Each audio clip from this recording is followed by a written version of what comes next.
And that emotional connection is what creates that bond. Whereas if it is simply a technical or, kind of a surface relationship where basically, yes, the architect took the program and they fit it all within the box and they checked off, we've got this, we've got 2 of those, we've got 3 of those bathrooms, we've got an elevator. And if it simply is a list, to me, that's the difference between success and not having a successful project. It's the difference between a building and architecture.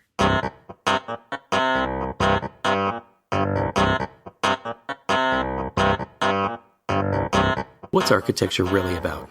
Archispeak is the show that dares to peek under the architectural kimono, exposing what architecture really is, what it is that architects really do, and show you why we're passionate about our chosen profession.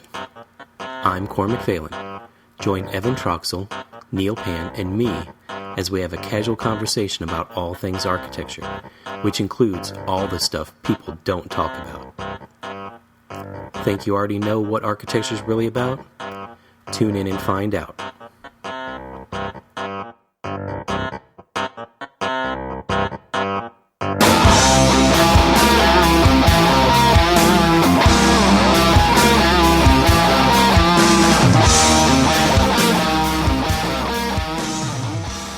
It's time for some Archispeak. All right, well, welcome to episode 15 of the Archispeak Podcast. I'm Neil Pan. I'm Evan Troxel. And I'm Cormac Phelan. And Evan, I believe you have some friends of the show you'd like to announce? We do. This week we had several people become friends of the show. And the first one on the list is Mark R. LePage, Mark from Entrepreneur Architect. You can find out more from Mark at entrearchitect.com. And he gave $10. So thanks, Mark. We really appreciate it. Next, we have Steve Steneker. Steve is our hero, right? He gave $50, and we are blown away by his donation. Thank you very much, Steve. Next, we had Tim Barber. Tim Barber is a $20 donation, and he asked us to say that it was a donation made by a Cogill Hall alum from Virginia Tech. And the last donation that we have this week, friend of the show, is Smart Tools LLC, a repeat offender here. They donated again 2 weeks in a row. And you can learn more about Smart Tools LLC at smarttoolsllc.com. There's one T in the middle there. And they make an iPhone app for doing punch lists, which could be very beneficial to many of our listeners. So thank you, everybody, for being a friend of the show this week. And we really appreciate it. All right, so this week we're going to talk about constraints. And Evan, I think you had an explanation of what you think constraints are. Yeah, so when I think about the projects that we work on, and I don't think it matters the scale, there's always a list of constraints that we can rattle off, that in particular, I guess the reason I think about this is because typically it's stuff that people who end up either seeing or using the building are never even made aware of.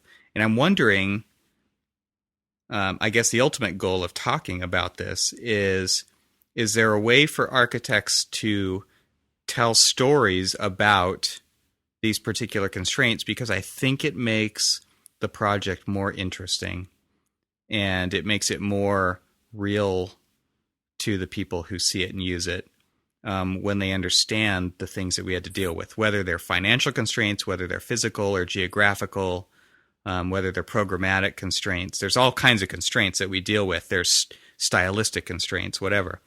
And so that's kind of the basis of the idea of constraints in architecture. And I'd love to see kind of where we can take it tonight. So there we are. Well, can I start it off by playing devil's advocate real quick and ask, do we really want the end user to fully understand the constraints, or do we want them to enjoy the spoils of those constraints without, really understanding all of the toil that kind of went into it, but really just kind of focusing on, okay, all of this happened with all of these things, all of these challenges, all of these collaborations, everything else, that all of the constraints that were thrown on it. But what we really want them to see is just the kind of like unadulterated, here it is, here's the end result, enjoy it the way you want to perceive it. Well, I mean, as far as they're concerned, there aren't any. That's how I can see it. Right. I mean, I guess I'm asking only because do you really want to know? Do you want to know what it takes a doctor to go through to do a knee surgery, or do you just want him to do the knee surgery, do it right, so that you can get up and run the triathlon again, or something like that? And I'm kind of trivializing it, but. Well, I don't know if the users need to know the constraints, but sometimes it would be maybe helpful if you understood why decisions were made. Yeah, I guess. Yep. It's like, why did they do that? That makes no sense. Well, that might have been affected by something else that was affected by something else, or this domino effect is oftentimes. When I'm dealing, in fact, the project I was working on just today was, they wanted to change the program. We had to redesign the house. Well, as a result of that, we added almost 300 square feet to this house. And it was like, okay, well, red flag, better call a client. Do they really want to do that? They added these changes without even realizing that, they were going to completely change the scale of the house as far as where it fits in the program. Yeah, there's some things like that where you make a change without knowing what the ramifications are, but then there's other things that just show up, and as the designer or the architect on the project, you have to deal with it. And so I guess those can be, sometimes they're the same thing and sometimes they're different.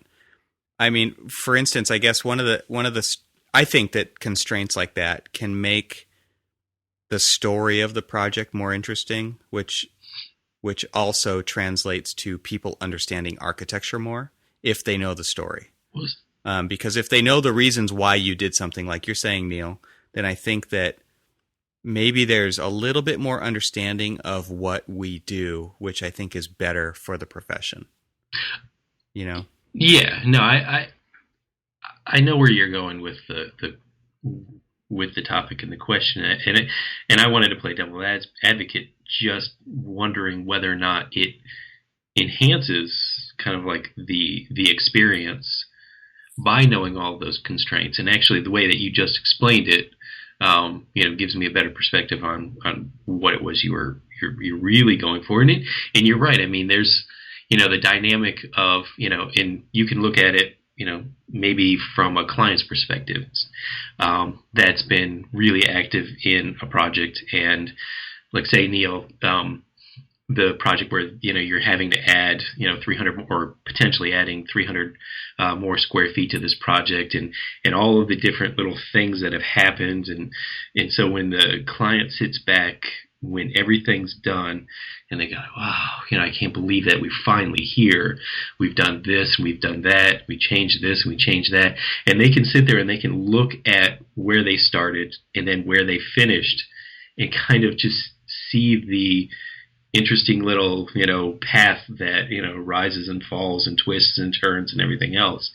And can really kind of understand that, man, that was a hell of a challenge to get there, but look where we're at. Yeah. Well, I think that's the story of any building. I think we always find pretty fascinating because, I mean, pick up any architecture magazine or just about any magazine, they're always telling the story or the background. Isn't it fascinating, though, to learn the background about how a particular building was built or how it came together or why certain decisions were made? Well, there you go. It's the story of the constraints of the project. Now, this is a little bit off the constraint topic a bit, but it's interesting. The current project that I'm working on, as everybody's probably heard, Annapolis Elementary School, that we're doing all of these stitching together two buildings that were 117 and 107 years old, and we're stitching it all together. One of the things that we're developing a presentation about the project right now, and what I had always intended to do was, because there's an elevation change between the two buildings, that we have these long corridors that have some of it's ramping, some of it's not, but we have these corridors that stitch these two buildings together. And I've made these recesses in the hallways that have always been intended to display photographs of the histories of these two buildings, and kind of bringing these two buildings together, both through their shared history, but also showing the graduating class of 1897, and then showing construction and just kind of stitching that story together to kind of tell a history that would normally be lost in a renovation, where you just come in, you see the old building, it's kind of beat up, it really didn't, it looked like it probably should have been torn down. Then you came in, you revitalized it, now it's bright and shiny again, but the history that those two buildings had throughout this 100 plus years gets lost, so to kind of retell it, that these have been contributing members of the community for so long, by photographs and all that other stuff. I thought it was a kind of a fun opportunity to kind of do something that told the story a little bit more than just, saying, okay, here's where the building was, here's where the building is now, and, look what we did to kind of connect them. A little off topic, but it was, we were talking about telling the story of the, how things get there, and I just thought I'd share. Well, I think that's where there's the biggest opportunities in the projects that we do are in solving the problems with the constraints that we have. And the more people that we can kind of share that with, I think it really shows how people who are in the field of architecture, to use the cliche, think outside of the box. With the way that we're solving problems, with the way that we have issues coming at us from all different angles, whether it's a client or a developer or a consultant or, an ordinance or whatever it is, a city, it could be a governing body. It could be anything. It could be the code. There's all of these things you have to synthesize into a solution. And the more that we can involve the clients and just the general public in that process, and show how what we do is important, I think that's an important aspect to you kind of changing the perception of architecture and what architects do. I guess that's why I think constraints, like people realizing what these constraints are and us kind of educating people on what they are, is important for us. I don't think we do that enough.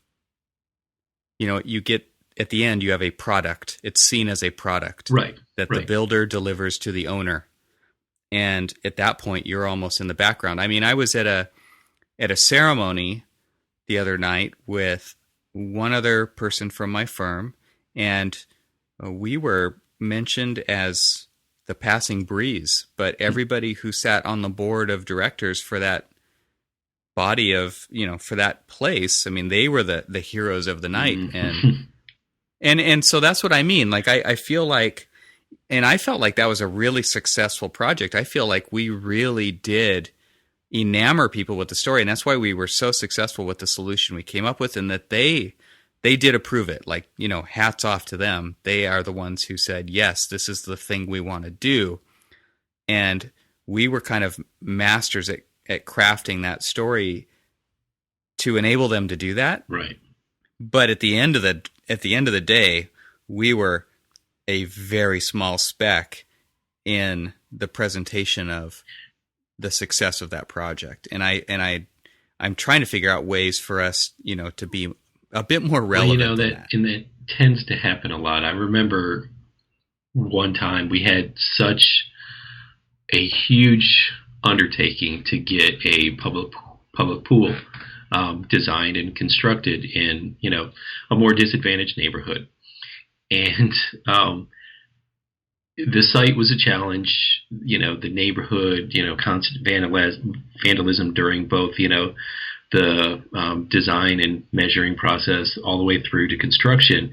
I mean, there was some really interesting, challenges that we faced. And through the whole thing, I mean, we kind of helped guide everybody through the process to kind of get to the very end. I mean, we went at, it felt like we did more, and this was early on in my career, so it kind of felt like, and now I'm learning that that's kind of what we do. But we were the guide, we were the educators, we were the ones who kind of shepherd. Actually, that was the word I was looking for. We were the shepherds that kind of pulled everything through. And when it came through the dedication ceremony, everybody was up there, spit and polished and looked great. They called everybody's name out. They, thanked everybody. And at the very end, we're all looking at each other. It's like, so nothing? We don't get anything? Not a thanks to the architects? Nothing? I mean, yeah. Throw me a bone, something. Just say, hey, and the architects did a great job or something. And it's interesting that I notice a lot of times when we go through all of these dedications, it is the roll call of the public officials, and it's the back patting. Exactly. Totally. And so so let me ask you this. I mean, is the constraints or understanding of the constraints, or calling our name in a dedication or something, is that kind of our call for a little bit of validation? I don't want to sound cynical here, but I mean, is it just like hey, we did have a part in this kind of thing, or I mean, what do you think?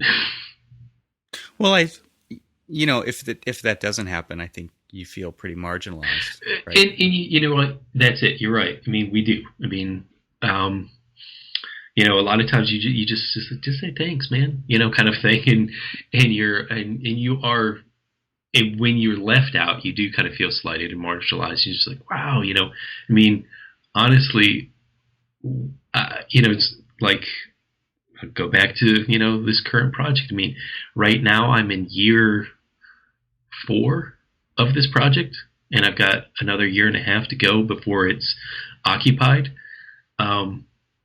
And I can pretty much say what's going to happen at the dedication. I mean, I'm going to be standing out in the crowd. Our firm is going to be standing out in the crowd, and they'll probably say, and thank you to our design and construction team. And as they've said on many of the other ones, and not acknowledge much of anything. But, now this is 5 years of our life. In fact, actually, in some cases, 7 years, because of the early studies and the assistance in helping fund it and all of that other stuff. So yeah, we will be marginalized. Yeah, and I don't know if the topic of constraints, I don't think I really meant it to go in this direction. I know this is where it is, sorry. but no, it's okay. I guess what. Yeah, I'm not sure where that's headed. I mean, I think everybody kind of feels that every once in a while, for sure. I mean, that leads down a different road. Let me ask you guys this question. Without constraints, how do we even design? I know. Yes. Many years ago, I was asked, when somebody asks you go to a party or whatever, and what do you do for a living? Oh, I'm an architect. Oh, wow. How cool. Haven't you always wanted to design your own house? I'm like, oh God, no. No, because the sky's the limit. The sky's the limit. I could design anything. I could spend the rest of my life designing my own house. No, I never wanted to do that. I did, but that's a whole nother story. But so I mean, so that was my fear, was that I wouldn't have any constraints, and of course that wasn't true. I had budget, and since we remodeled an existing house, I had an existing footprint. I actually had a lot of constraints. I couldn't go out further than the existing footprint of the house, so I had to make everything work within. And I find it incredibly difficult to design without constraints. No, I totally get it, and it seems like constraints help you make decisions, right? Well, you have instead of you make choices. Yeah, instead of the unending what if this or what if that, and you could just never decide, right? Well, sometimes that decision or that the major constraint is time. Yeah. There's a deadline, and I know when I'm designing, or like when I was in school one time, I had a family member pass away right at the beginning of it was my second year in architecture or something, and so I was away for 2 or 3 days, and I came back, and I had like essentially one night to design a project that everybody else had been working on for like 3 or 4 days in class. And so my constraint in that case was, okay, you've only got so many hours in the day or that night to basically design something, build a model, and present it the next morning. That's a great way to get things done, man. And holy smokes. Yeah, actually, in that case, the rest of the class, or for the rest of that quarter, we were doing a group project. So the next day or the day after, we had to select other classmates to partner up with to be part of our group. And I had missed like the first 4 days of class or something, so I didn't really know a lot of people. And I had people come up to me afterwards and say, "We want to be a partner with you in our group. We want you in our group because you get things done. You make decisions." And and I became that person of the group. It was like, okay, we got to make a decision. You're the decider. We make it. Yeah. And I wasn't a very popular person after that class was over that semester. But I mean, we had a great project, and we did great at it. Well, but I think when you have that time constraint, you have to make quick decisions, and sometimes you would like to spend more time, but if you do, you kind of meander and wander when you have that time constraint. And sometimes it's a budget constraint. It can be lots of different things. Yeah, I think what you were saying, one thing that's interesting is a lot of architects, I guess anybody in a creative field, don't know what to do if they don't have a deadline. I think we were raised on deadlines, right? Oh, yeah. Absolutely. And so if you don't have a deadline, you're kind of sitting there twiddling your thumbs like, oh man, I could just do whatever. What am I going to do? Well, we procrastinate. Yeah, exactly. But that's a topic for another episode we have coming up. Yeah, in fact, I actually explained to our architectural interns, I'm like, forget about the linear time as you know it.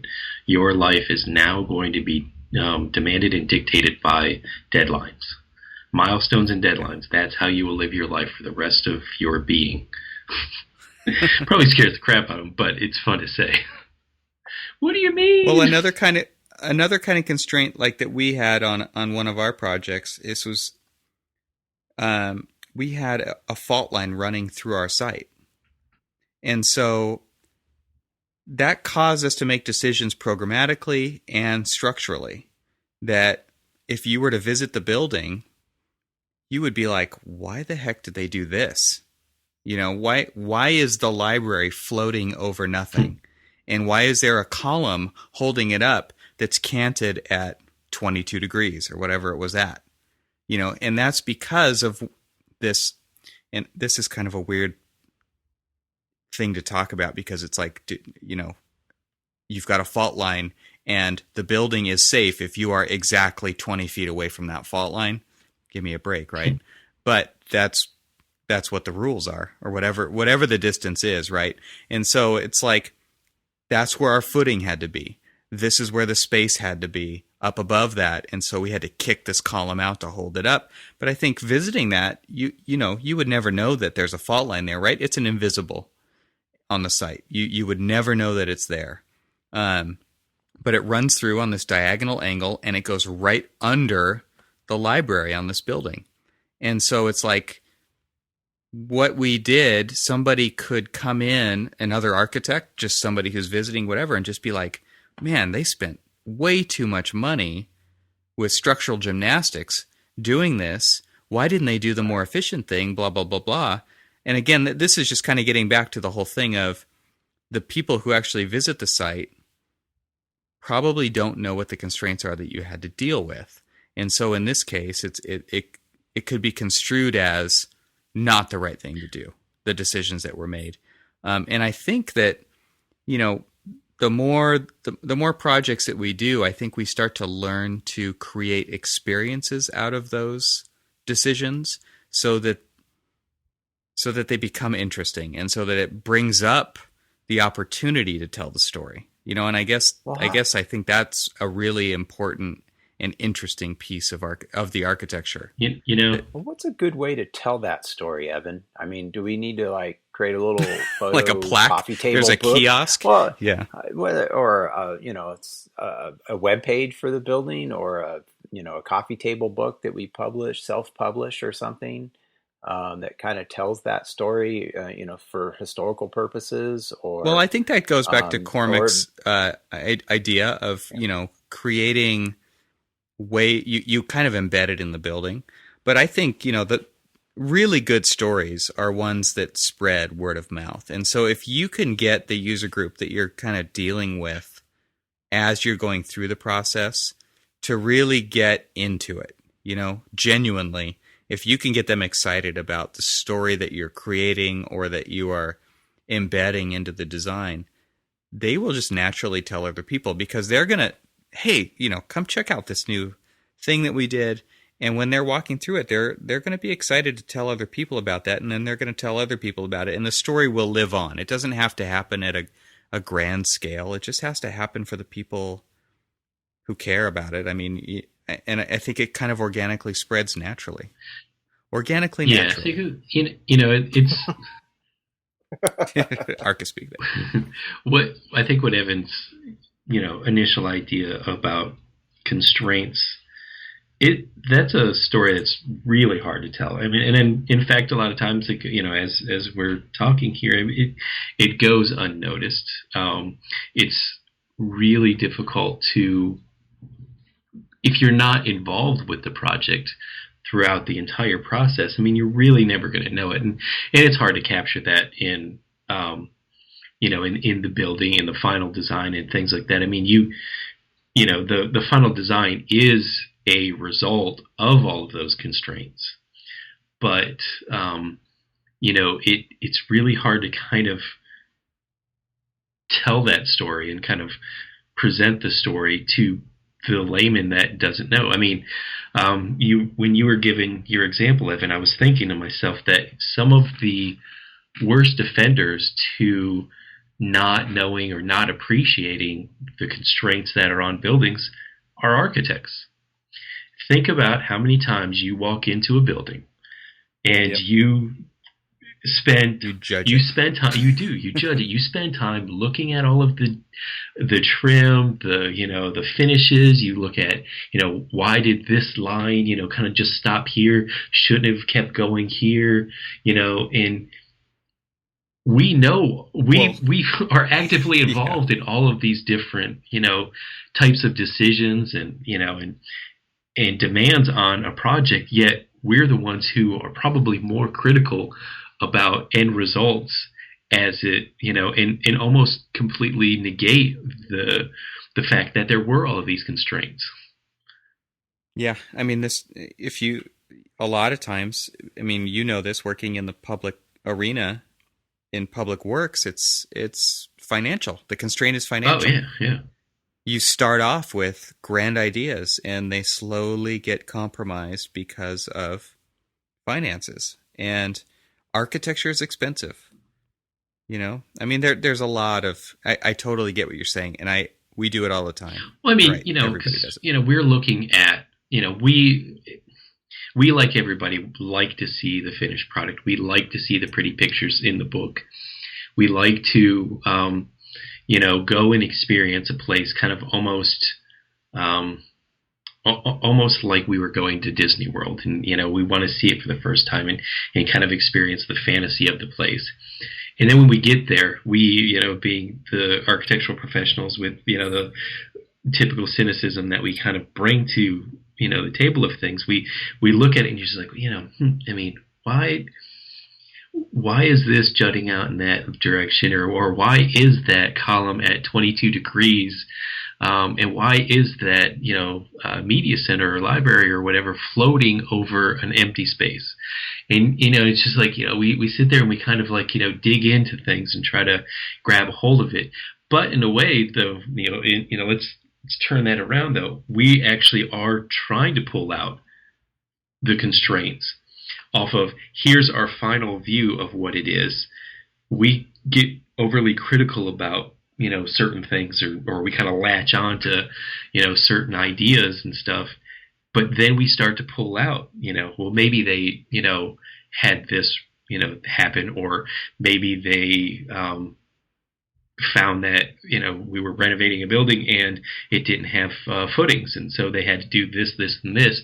And that was what the end result would have, had led to it. So maybe in a way, our kind of criticism of the end, the end result, and then kind of like rationalizing why that would have happened, is kind of pulling out and kind of commiserating with the constraints. I mean, does that make sense? Yeah, and I think also a lot of times when you're judging, if you're not even at the building and you're judging it, I mean, that's one thing. But if you're really there, and it's not every time the building can speak for itself, right? And which leads back to the difficulty of telling the story. But there's some times where it's like, well, the library had to be on the second floor because it's critical that it was adjacent to this space and this space, and those only can happen on the second floor. And because of that, the library gets this amazing view and this amazing daylight. And we also were able to create this previously unprogrammed space down on the ground floor that's now a covered lunch shelter, because of that. And so there's extra benefits that we got out of really figuring out how to float this space over nothing. There, and I think again, there you just pointed out the value of an architect, those are the opportunities that you created from that problem that was presented. That nobody thought nobody thought of that recipe before you came to that solution. It's funny you say that, because you're explaining this project that you worked on, and this project that I'm working on. Sure enough, 3-story building, top floor is the media center, and people have always asked, well, why is the media center on the third floor? And you try to explain it to him. First they don't know the space. They don't know all of the existing spaces, and they don't know that this is really one of the only places that offer that amount of square footage. But then you take them up there. In this particular, and exactly. You've just got to go there. We take them up there. We show them that it's got views of the state capitol, of the Naval Academy, of the harbor, of the city docks, and all of this other stuff. And it's got basically in this media center, you have got so many layers of American history just unfolding in front of your eyes as you're standing there with a book in your hand. And once they actually get up there and they can see it, they're like, wow, okay. So sorry. Yeah, you realize that the building is miles away from those other things, but you were able to pull them into the building and make those things, the state capitol, the Naval Academy, part of the building and part of the experience. I mean, that's the story I'm talking about. Yeah. We did that on a K-8 school design that we worked on, and we aligned one of the corridors that had floor to ceiling glass on the end of it to point right at the university that was a few miles away, but you could see it. It was the biggest complex, but it was like, we want these kids every single day to see where they're going. And that's the kind of thing where it's like, nobody can see that on the set of plans on the paper. You've got to go there and experience it and see like, oh my God, like this is perfect, right? We're setting these kids up for success. And we're able to do that because of all of these, not only that's a geographical constraint, but we were able to manipulate the building to take advantage of that. Instead of looking at it as a negative, the way we had to orient the building and pack it on the site and get it to work with the grades, we took advantage of this amazing opportunity that nobody even knew existed until we put it down into that. And that's kind of what we did there. Another thing, just kind of. And Evan, you guys got a bonus for that, right? Yeah. Well, I just feel good that the kids get the bonus. And that's the thing, and there you go. And Evan's right. That's the thing. So, I was telling you, we've got all these, corridors that are winding through the connection of these two buildings. Well, when this addition that we put together wasn't there between the two buildings, if you were standing at one particular spot on the site, you could look through the buildings and you could see the state capitol. So what we ended up doing was basically the center point between these two buildings is a turn in the corridors. Well, the turn in that corridor is all glass, floor to ceiling, all the way through. So anytime you're walking and you're on axis with that one view that you used to have before the addition was there, you're now inside the building, recapturing that view right on over to the state capitol building. So every time a kid walks by, they still have that reconnection with, state government and all of that other stuff. But then we went one step further, and I placed the new means of egress, the new fire stairs, in line with that corridor, and put glass in that too. So when you're outside, you can look straight through the building and see the state capitol.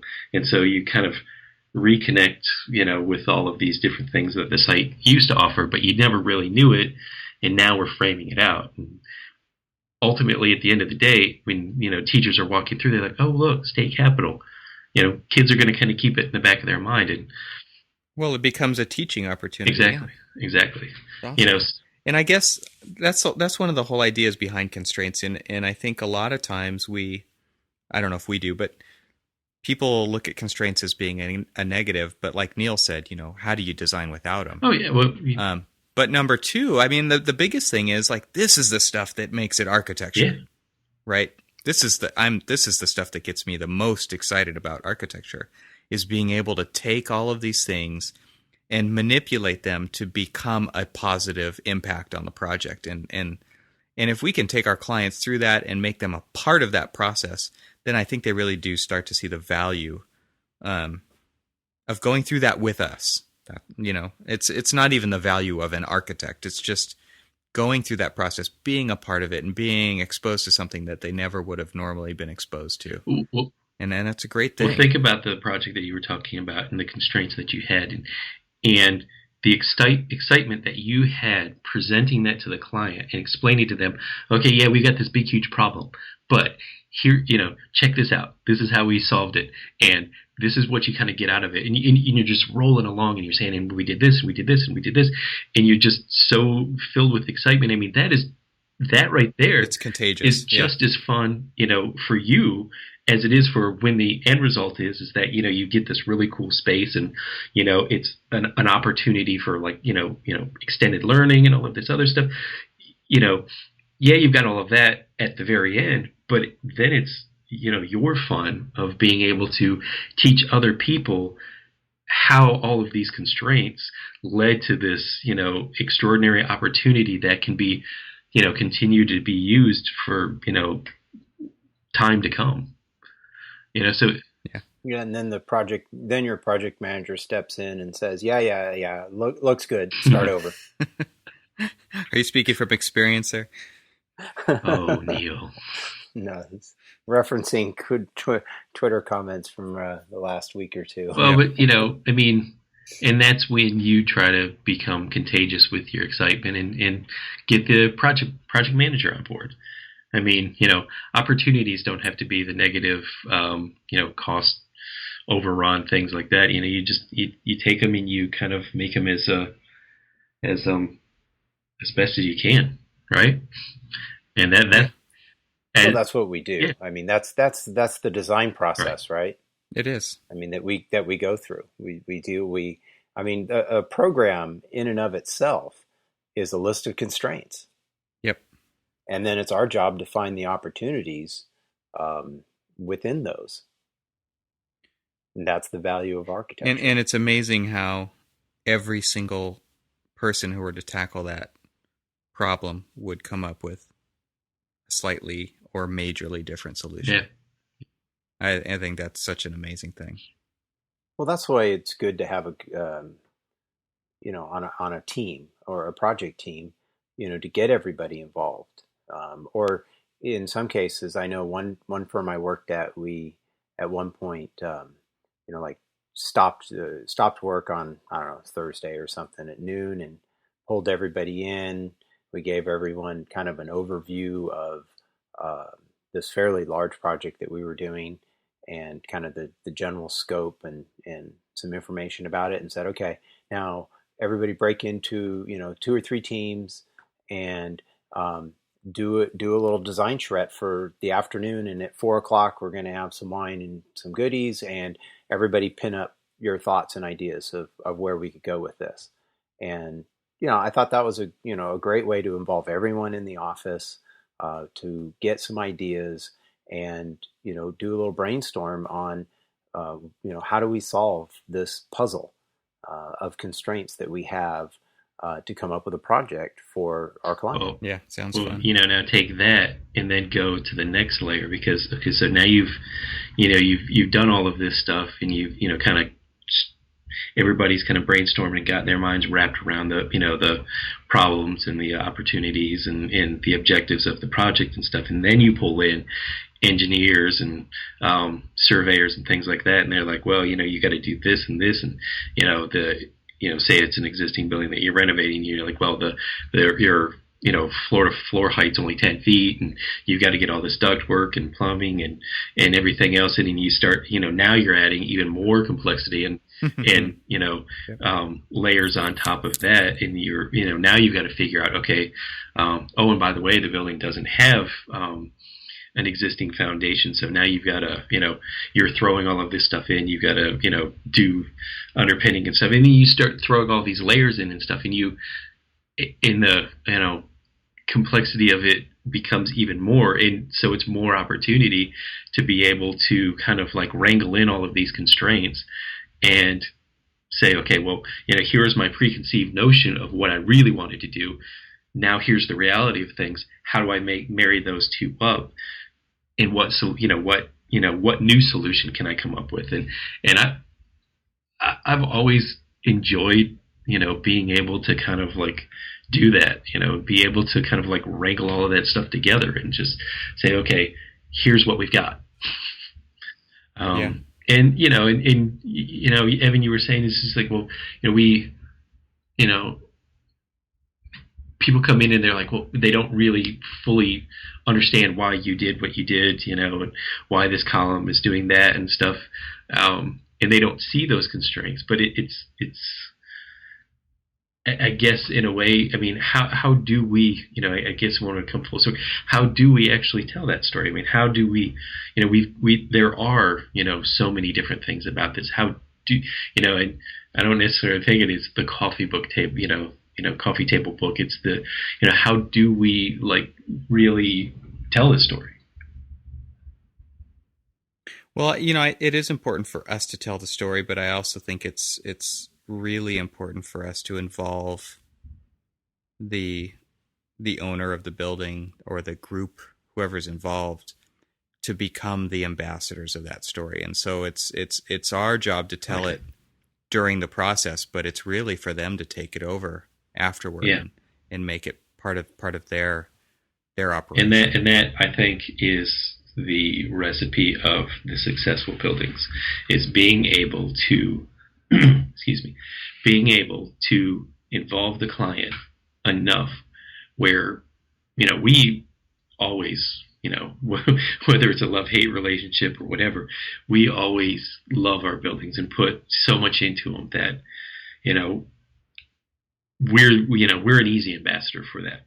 But it's getting the actual user group, owners and, people, and even contractors to love and appreciate the building the same way we do, so that they actually can share that story. And I think you're right. Yeah. That's what makes, more successful. Well, it comes down to creating an emotional connection, right? Like you said, you love the building. It's your job to hopefully get everybody on the team to love the building. And that emotional connection is what creates that bond. Whereas if it is simply a technical or, kind of a surface relationship where basically, yes, the architect took the program and they fit it all within the box and they checked off, we've got this, we've got 2 of those, we've got 3 of those bathrooms, we've got an elevator. And if it simply is a list, if it is a list of qualifications or program or whatever it is that were just simply checked off, to me, that's the difference between success and not having a successful project. It's the difference between a building and architecture. I was just about to ask it.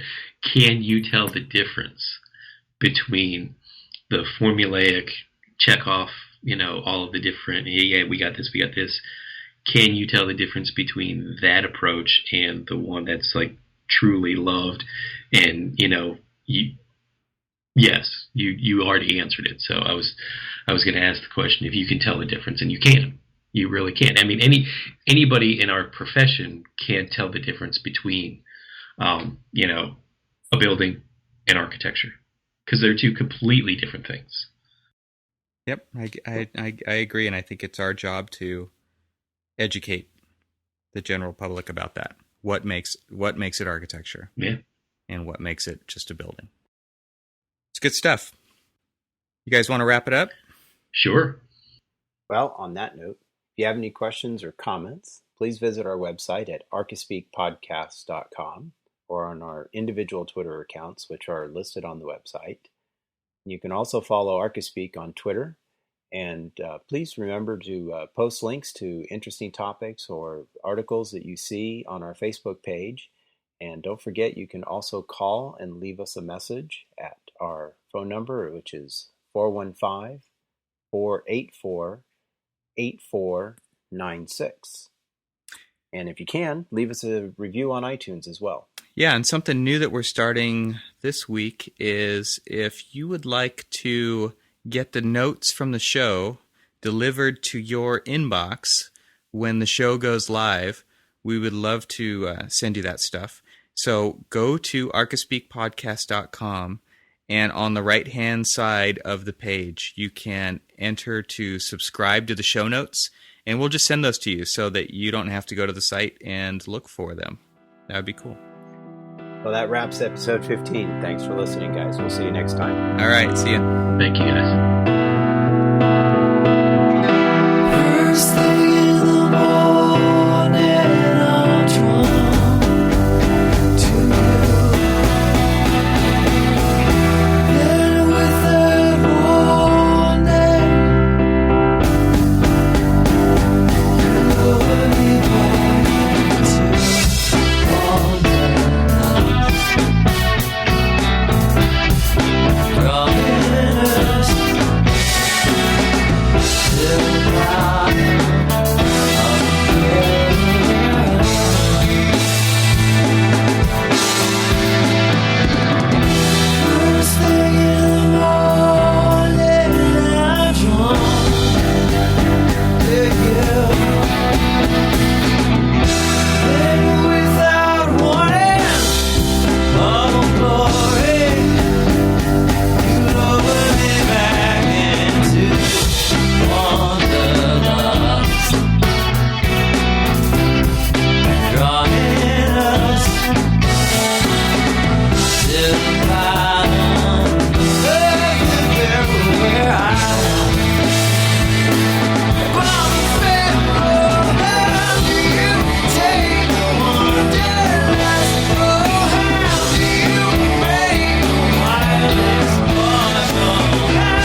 get home.